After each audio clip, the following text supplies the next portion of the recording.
Simple ಅಡಿಗೆ channel ವೀಕ್ಷಕರಿಗೆ ನಮಸ್ಕಾರ. ನಾನಿವತ್ತು ಮಾಡ್ತಾಯಿದ್ದೀನಿ ಕುಂಬಳಕಾಯಿ ಪಲ್ಯ. ಹೇಗೆ ಮಾಡೋದು ಅಂತ ನೋಡ್ಕೊಬರೋಣ.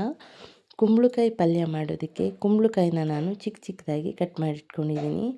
ಈರುಳ್ಳಿ, ಹಸಿಮೆಣಸಿನ್ಕಾಯಿ, ಕರಿಬೇವಿನ ಸೊಪ್ಪು, ಕೊತ್ತಂಬರಿ ಸೊಪ್ಪು, ಟೊಮೊಟೊ, ಸಾಂಬಾರು ಪೌಡರು, ಸಾಸಿವೆ, ಎಣ್ಣೆ, ರುಚಿಗೆ ತಕ್ಕಷ್ಟು ಉಪ್ಪು.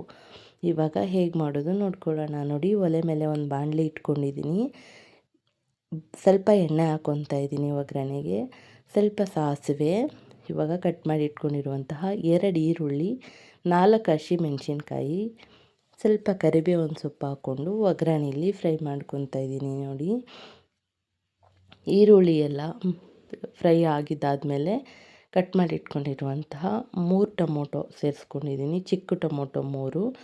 ಇವಾಗ ಕುಂಬಳಕಾಯಿನ ಹಾಕ್ಕೊಂಡಿದ್ದೀನಿ. ಕಟ್ ಮಾಡಿ ಇಟ್ಕೊಂಡಿರುವಂತಹ ಕುಂಬಳಕಾಯಿನೂ ಸೇರಿಸ್ಕೊಂಡು ಸಾಂಬಾರು ಪೌಡರ್ ಹಾಕ್ಕೊಂಡಿದ್ದೀನಿ. ಇವಾಗ ರುಚಿಗೆ ತಕ್ಕಷ್ಟು ಉಪ್ಪು ಮತ್ತು ಕುಂಬಳಕಾಯಿ ಬೇಯೋದಕ್ಕೆ ಬೇಕಾಗಿರುವಷ್ಟು ನೀರು ಹಾಕ್ಕೊಂಡು ಇದನ್ನು ಮಿಕ್ಸ್ ಮಾಡ್ಕೊತಾ ಇದ್ದೀನಿ. ನೋಡಿ, ಇದನ್ನು ಈ ಥರ ಒಂದು ಸರಿ ಮಿಕ್ಸ್ ಮಾಡಿ ಬೇಯೋದಕ್ಕೆ ಬಿಡಬೇಕಾಗುತ್ತೆ. ನೋಡಿ, ಕುಂಬಳಕಾಯಿ ಎಲ್ಲ ಈ ಥರ ಬೇಯಬೇಕು.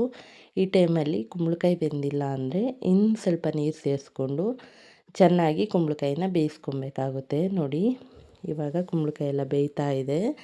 ಇವಾಗ ತೆಂಗಿನಕಾಯಿ ತುರಿನ ಸೇರಿಸ್ಕೊತಾ ಇದ್ದೀನಿ. ತೆಂಗಿನಕಾಯಿ ತುರಿ ಹಾಕಾದ್ಮೇಲೆ ನೀವು ಒಂದು ಸರಿ ಟೇಸ್ಟ್ ಮಾಡಿ ನೋಡ್ಕೊಳ್ಳಿ. ಉಪ್ಪು ಖಾರ ಏನಾದರೂ ಕಡಿಮೆ ಇದ್ದರೆ ಈ ಟೈಮಲ್ಲಿ ನೀವು ಸೇರಿಸ್ಕೊಬೋದು. ನೋಡಿ, ಬೇಯ್ತಾ ಇದೆ. ಮೇಲ್ಗಡೆ ಕೊತ್ತಂಬರಿ ಸೊಪ್ಪು ಹಾಕ್ತಾಯಿದ್ದೀನಿ. ಫೈನಲಿ ಕುಂಬಳಕಾಯಿ ಪಲ್ಯ ರೆಡಿ ಆಗ್ತಾ ಇದೆ. ನೀವು ಒಂದು ಸರಿ ಮನೇಲಿ ಈ ಥರ ಟ್ರೈ ಮಾಡಿ. ತುಂಬಾ ಸಿಂಪಲ್ಲಾಗಿ ಅದ್ಭುತವಾಗಿ ಬರುತ್ತೆ. ಚಪಾತಿ ಜೊತೆ, ದೋಸೆ, ಚಪಾತಿ ಜೊತೆ ಅಂತೂ ತುಂಬ ಅದ್ಭುತವಾಗಿರುತ್ತೆ. ನೀವು ಒಂದು ಸರಿ ಟ್ರೈ ಮಾಡಿ. ಹೇಗೆ ಬಂತು ಅಂತ ಕಮೆಂಟ್ ಮಾಡಿ, ಲೈಕ್ ಮಾಡಿ, ಶೇರ್ ಮಾಡಿ. ನನ್ನ ಚಾನಲ್ ಸಬ್ಸ್ಕ್ರೈಬ್ ಮಾಡ್ಕೊಳ್ಳೋದನ್ನ ಮರಿಬೇಡಿ. ನೋಡಿ, ನಾನು ರೊಟ್ಟಿ ಜೊತೆ ಟೇಸ್ಟ್ ಮಾಡ್ತಾಯಿದ್ದೀನಿ. ತುಂಬಾ